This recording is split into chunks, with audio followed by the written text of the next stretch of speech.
Hello and welcome. Today our guest is Hugo Valentin, director of the Smart City Expo World Congress. For more than 10 years, Hugo has been leading this global event on urban innovation. We'll talk about what's new in the 2025 edition, the big trends shaping our cities, and hear some personal insights from Hugo. Let's get started about the Congress.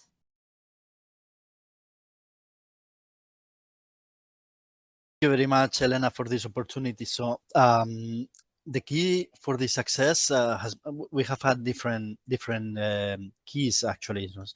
On one hand, we have a very clear and very consistent vision, right? So from day one, we wanted this the Smart City Expo World Congress to become the truly global meeting point for cities, governments, companies, institutions, and citizens for urban innovation, right?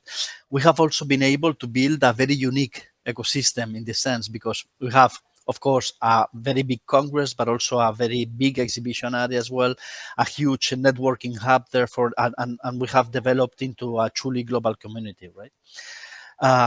I also believe that Barcelona as a city plays a huge role in here because Barcelona is a city that adds a lot of credibility and attractiveness, right? It's a city that has a very strong commitment to urban innovation. And finally, I believe that the fourth key and was very important is that we wanted to truly be global since day one. There are plenty of different initiatives in different locations in the world, but are mostly, let's say, dedicated to a city or to a specific area, right? Ours is a truly global event, having visitors from over 140 countries, right? So it's a truly global event.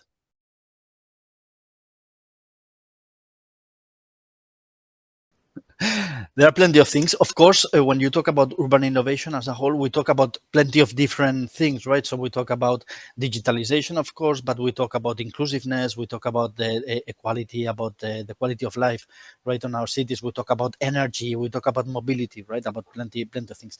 For this 2025 edition, I believe that there are three key topics that are super important. One is artificial intelligence for cities and how we can take advantage of the use of AI on the sense. Of course, climate action, which is a very strong, a very important stronghold of the conference, right? And digital inclusion, which is a must as well. Right? In the same vein, in my opinion, this 2025 edition will develop. We will develop a more hands-on experiences than we have had in the past. So there will be plenty of live demos, both from the exhibitors and from the conference perspective. Showcase of pilots of real implementation.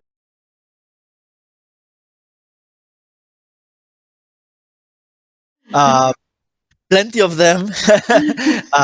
Just take into account that we have over 1,100 exhibitors, so there are plenty of solutions being showcased at the event, right? But for instance, in my opinion, artificial intelligence and urban management, right? That's very important. So adaptive mobility, the prediction of the use of energy, the proactive public services, right? This is something that it's that will be showcased at a length at the event, and that will be very impressive, right? Also, everything related to the green infrastructure and climate resilience. Those are things that are very important in the world of today, right now, right? Also, how technology can support citizen-centric governance, right? And how cities can put really the citizen at the center of all the decision making, right?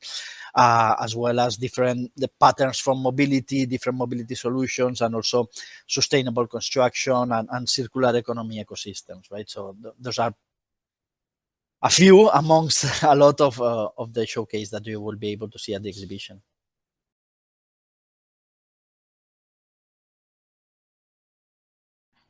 Barcelona is a wonderful city. Truly, it has a huge reputation as an innovation hub, right? It's a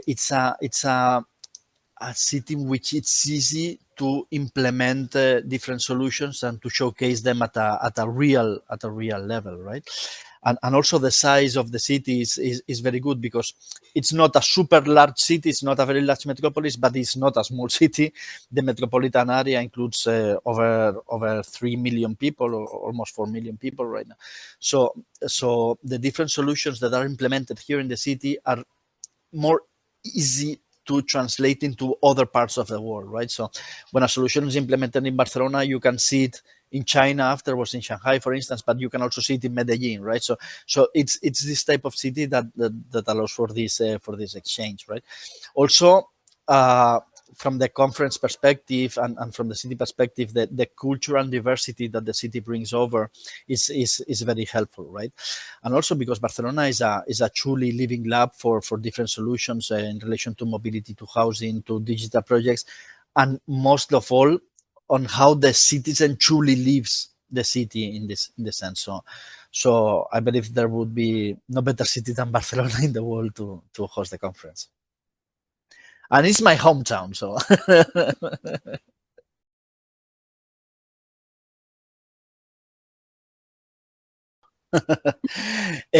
So the even when we talk about smart cities, we tend to try to find a definition, right, for that.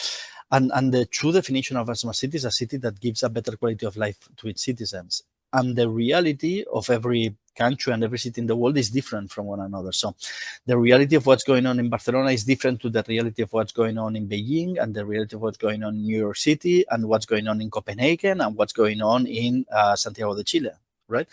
So that's the truth. What we have done with Smart City Expo World Congress is that even though we host the World Congress here in Barcelona, we have different spin-offs of the event all over the world, because we can focus on the different realities that are affecting those areas, right? So when we host an event in Shanghai, for instance, as we did 2 weeks ago, the things that we discuss upon are slightly different than when we host an event in Colombia, right? Because the realities are different, or when we host an event in New York City, or when we host it in any other places of the world. The idea is to foster the relationship and the knowledge, and to deepen the knowledge and the business opportunities, of course, of those regions, and then they all can come over to Barcelona to bring all the energy together and to share with the rest of the world. That's the idea.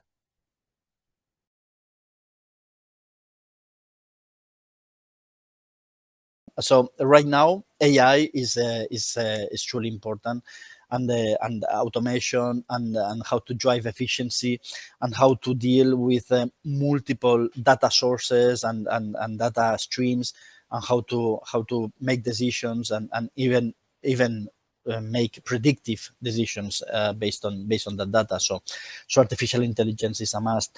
Of course, climate adaptation and sustainability and resilience is one of the top priorities that we're facing in the world right now, and those are one of the key topics that we will touch upon.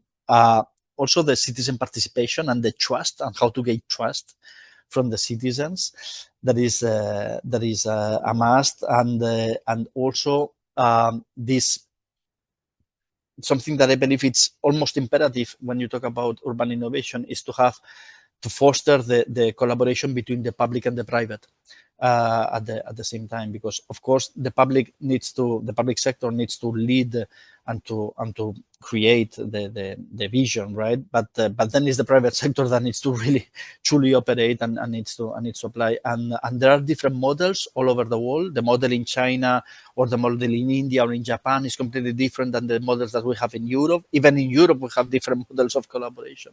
Or the model in the United States is completely different. But we can learn from each other quite a lot, and we can share plenty of experiences, what to do, what not to do, what things have worked on one place, and how we can adapt them to other cities in the world. So this is our role, and this is a must. Yes.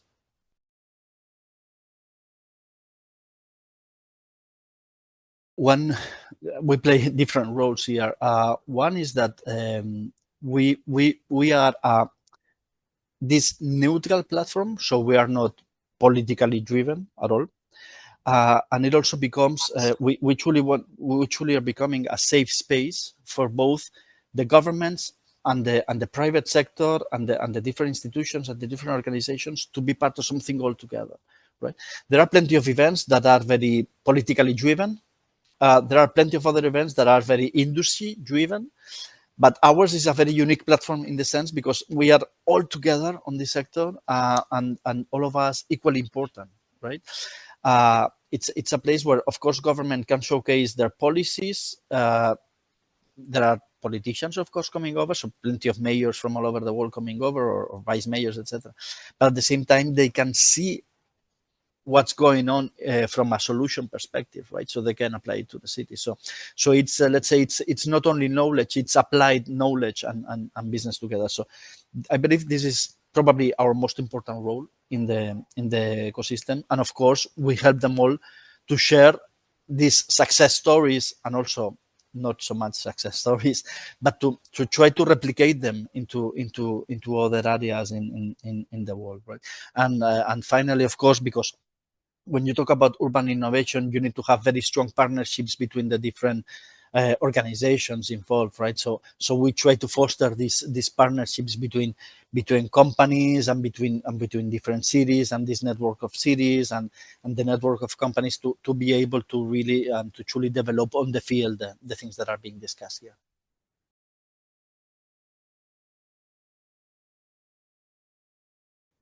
Okay. There is one premise here, in my opinion, is that we need to understand that technology is not an end on itself, but it's a means to another end, right? So the end is to improve the quality of life of its citizens. It's not to apply technology just for the sake of applying technology, right? And this is something that it seems fair to say, but it's very important that I stress this out, right? Having said that, I believe that the future will bring more hybrid cities, in the sense that technology will be and is already part of our lives, and it will be more embedded on our lives. What we truly need this technology to be non-invasive, non-intrusive. Of course, we need to understand privacy, how it works. We need to be wary of cyber attacks, of course, as well. So because technology might imply new problems from a security perspective, but also inclusive technology, making sure that there's no digital gap between the older generations and the younger generations, or between let's say financial possibilities of people, right? So those are things that we need to work on, and that we stress a lot on working on at the conference, right? And we need to make sure that technology really helps everybody and benefits everybody, the society as a whole. And I also believe that the cities are the landscape in which the world will decide what we will become in the near future, right? So it's this is the stronghold that we need to protect, and that we need to make sure that we do everything for the good.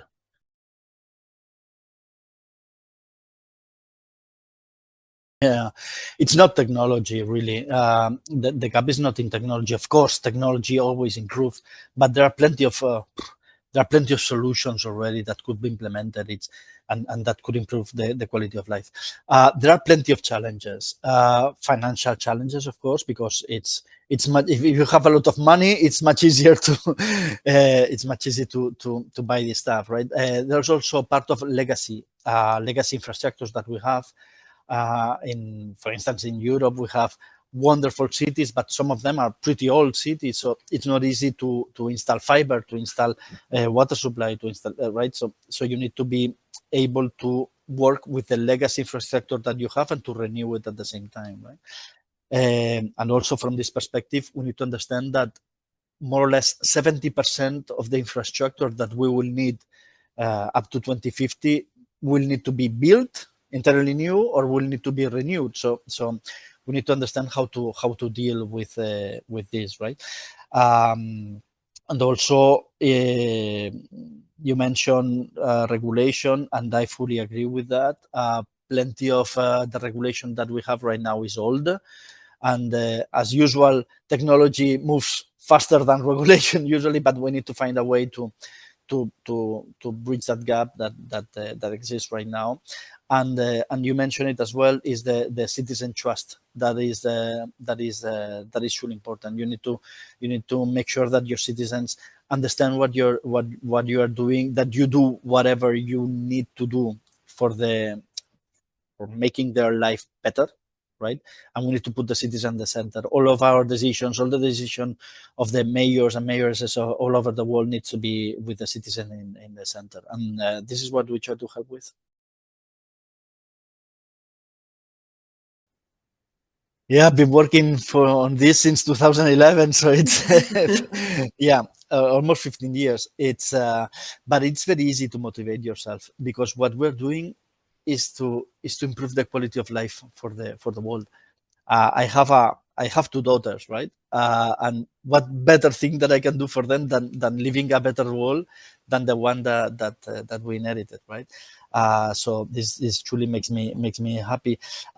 It also it is also very impactful when you see that there is a real impact on the things that we showcase, that we discuss, and then you see them later being applied on different cities all over the world, and seeing that these solutions can truly improve the quality of life of the citizens, right? And of course, and I have to mention this. I hope you understand. I'm leading a world-class team here, and it's beautiful to work together with this with my people, with my team. It's awesome coming to work every day. So that also helps quite a lot, right? But the most important thing, honestly, is to know that we're truly working for in something good, in something that is good for the world and that will help the world. So what better motivation than this?